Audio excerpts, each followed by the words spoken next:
Good morning, everybody. Okay, so today we have a scientific story, a historical scientific story. Um, this part of the book, again, my Sawbones book, this part is entitled Death by Chocolate. That is the name of a fairly famous desserts, over the top brownie dessert, is what it says in here. And so Death by Chocolate is a dessert that people make that's normally layers of different types of chocolate. So it's like a brownie and then like some fudge and then like some chocolate syrup and all sorts of different types of chocolate. Okay. So when we first found chocolate, Helena, when we first found chocolate, we sort of decided that it was medicine.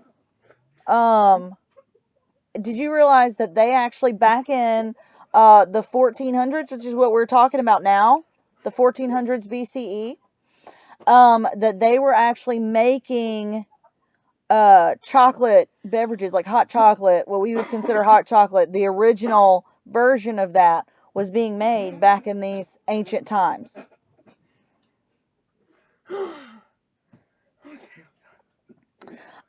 And uh, Middle America, Central America, um, they domesticated the cacao tree and started making drinks from the beans. Did you know that chocolate came from beans? Yeah. Yeah, Isn't that cacao. how they made the yoo-hoo? Cocoa beans from the cacao tree. Okay? Cacao pods. So the Mayans Is in that how you get Central, cacao pods? yes, from the tree. So the Mayans thought that the drink was given to them, excuse me. The Mayans thought that the drink was given to them by the gods. The Aztecs used the beans as currency, as money, because that's how much they were worth. As a matter of fact, they even believed that only people who had a high status in society should be able to get a hold of and drink chocolate, or eat chocolate. They thought it kind of would give you energy, would give you strength and stamina. So, like if you needed to be strong and train or be like a strong warrior, they would give you chocolate to help with that. Um, and they thought it was so powerful that it would give you so much power that they actually said that women and small children shouldn't drink it because they thought it would be too much power for a body that was not as strong as a man's. Well, I mean, that was what they understood. I mean, now we understand that that doesn't make a whole lot of sense science wise. How big were their brains like that here? I don't know. Very long. All right, so um oh, but they didn't just use it to make you powerful and like attractive, and stuff like that. They also used it for chest pains, diarrhea, dental problems, indigestion, so like stomach upset, constipation. So they used it as a laxative if you couldn't poop. Fatigue, so if you were too tired, just get you some chocolate. And kidney disease. They thought, hey, if your kidneys were starting to struggle, then hey, have some chocolate. Christopher Columbus encountered the cacao beans during one of his trips to the Americas, except for he called them almonds. Oh man. And so it's like a very obviously different thing, the cacao beans from almonds. It's very obviously different, but Christopher Columbus, was not known for being a rocket scientist.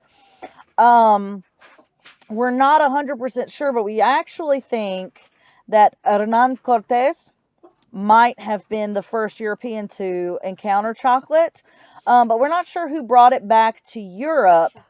But then by the 16th century, then it was all over Europe. And again, it was seen as sort of like a luxury item. Like it was something that, oh, if you could get your hands on it, it was really special. And this is chocolate. What year was the 16th century? 16th century would have been the 1500s.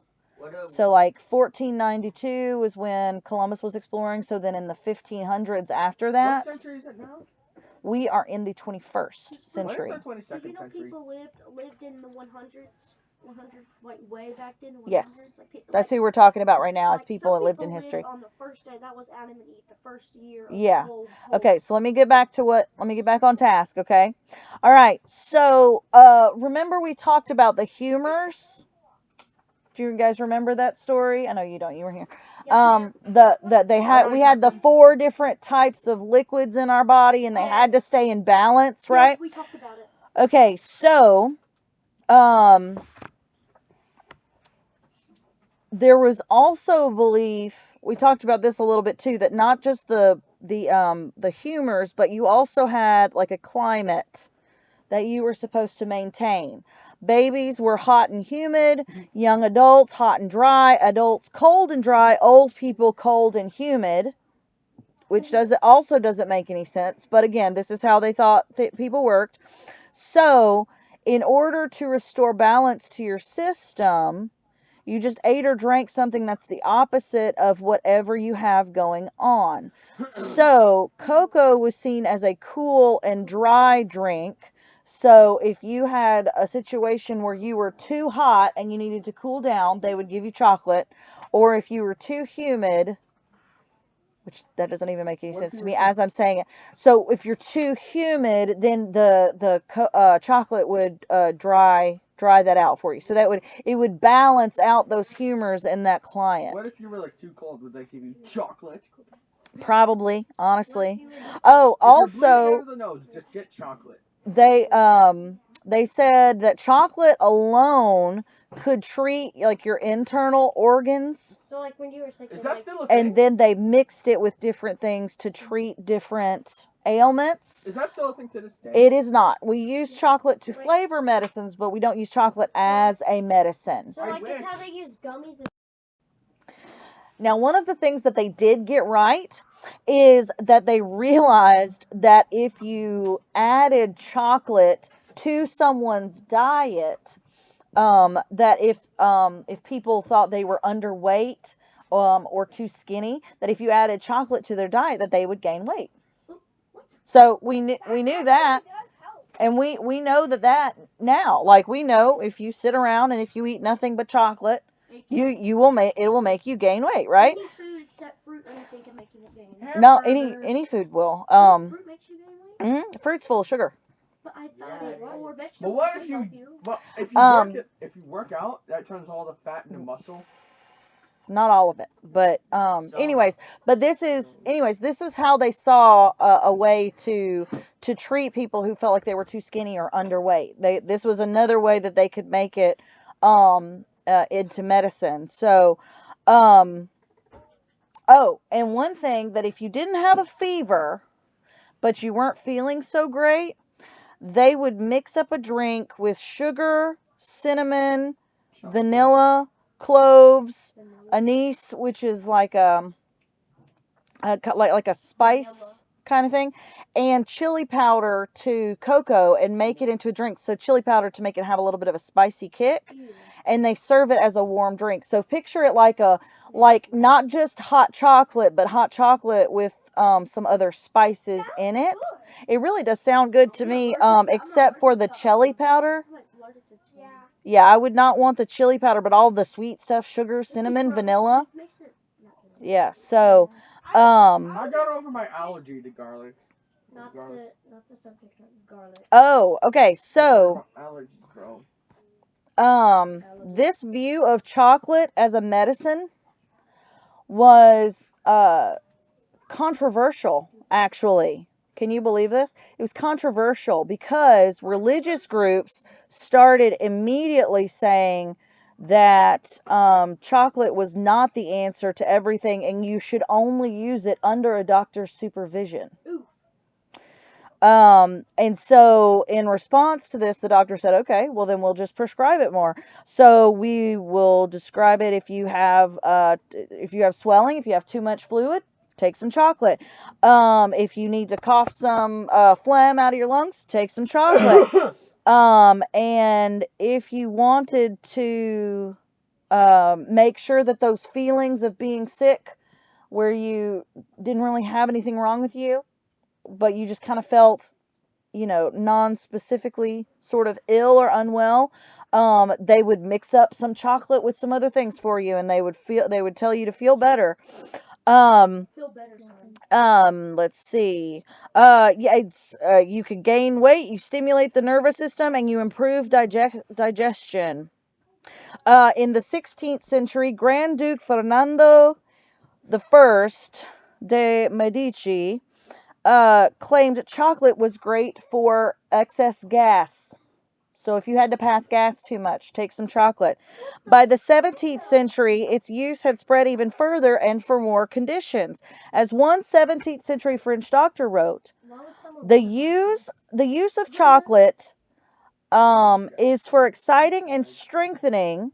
With its warm, mild juiciness, the bowel's inborn warmth and strength. It helps digestion. It fosters the spread of food and the secretion of the unnecessary. It accumulates fat. It is not an enemy to the brain. It is Venus's friend and very suitable for body and soul. That is completely wrong about chocolate. Yes, but It steals your soul. they believed that is suitable for body and soul. Venus's friend, Venus there is referring to Aphrodite. That's the Roman name for Aphrodite. Who's Aphrodite? And Wait, who's the god? Speaking of gods, who's the goddess of love? and so he thought that this was a cure for everything that could possibly be wrong with your stomach or your gut or anything like that, right? Okay, so early 1700s, 18th century, Dr. Giovan Battista Felici, who later became known as the Great Chocolate Accuser. I don't know, that sounds like a pretty cool name to me. Accuser. Stirred up all kinds of trouble, as his nickname might suggest. Listen to this. Felici was certain that cocoa was mislabeled as a cold substance and was especially hot when you added all the yummy spices to it, as was the fashion. According to him, this misuse of chocolate could ferment and spoil your blood. Is that science? No, that's the opposite. That is the opposite of science. So he decides that this whole chocolate thing is just ridiculous, right? All right, so he's... Amen, But he's brother. right, but he's right/wrong. He's wrong about it. It's like they think bad things are but good. it is ridiculous. Yeah, It's like they think bad things are good. yeah. So, okay. Chocolate sellers were worried that this negative view of their products by a learned doctor, no less, could be bad for business. Now, all of a sudden, if you have doctors turning around and saying, no, just kidding, we thought the chocolate was fine, but now it's not fine. Yeah, just kidding. Then the chocolate sellers were like, oh no, what is this going to do to our business? People who are coming to buy this, from us, maybe they'll stop buying it from us if they think that it's hurting them instead of helping them. Francesco Zetti decided to take action. He commissioned a report in defense of chocolate from an anonymous doctor and published it. This report got a lot of backing from local chocolate producers, and he ended up winning the battle of public opinion. It probably didn't hurt that chocolate is, of course, delicious. So that's good too. So by the latter years of the 18th century or the 1700s, the war was over and chocolate was well established as a medicinal beverage, usually served melted and added to milk as a restorative or invigorating drink. It was in such demand that it was suggested that if you couldn't afford chocolate, you could make a fake by toasting flour and mixing it with sugar and milk. Now, does that sound good? It doesn't sound good to me. Put mustard in it. It's the bomb. All right, so now we're getting closer and closer to nowadays times. By the 19th century or the 1800s, chocolate had become such a popular health beverage that a British Quaker named John Cadbury, like Cadbury eggs, do you know what I'm talking about? He got poisoned from it. No, listen. John Cadbury started promoting the practice of drinking chocolate as an antidote to drinking booze. So, have you, did you go out and party too hard last night? That's okay. Just have you some chocolate. While Cadbury might have initially been trying to bolster temperance or trying to keep people from overindulging in alcohol, which he thought could fix many of society's ills, because we know now that too much alcohol is bad for you. So he was trying to limit and give people another option. Like, hey, do this instead. Um, it ended up being a pretty good financial decision too. You might have even seen his name on a cream egg if you're in the U.S. or if you live in the United Kingdom. Almost any place chocolate is sold, because Cadbury is actually still a very popular brand of chocolate. Chocolate was also considered a healthier alternative to tea, fattening up sickly kids stuck in factories and providing one with energy, vigor, and robustness. It should also be noted that Hershey got into this as well, because we know about Hershey's chocolate. Hershey's did make one product meant only for nutritional purposes. The D ration was a bar created just for the military in the late 1930s. The demands Uncle Sam put on Hershey was that the new bar had to be nutritionally dense, like over 600 calories, and taste a little better than a boiled potato. That's the quote they were given. But not so good that soldiers would eat it for fun, because they wanted people to use this as food, not as candy. Unfortunately, the beautiful lie of chocolate as health food began to die out in the 20th century with the revelation that too much fat and sugar are actually bad for you. This staggering concept was well established by the 1950s, and chocolate was simply marketed for its most obvious advantage: its yumminess.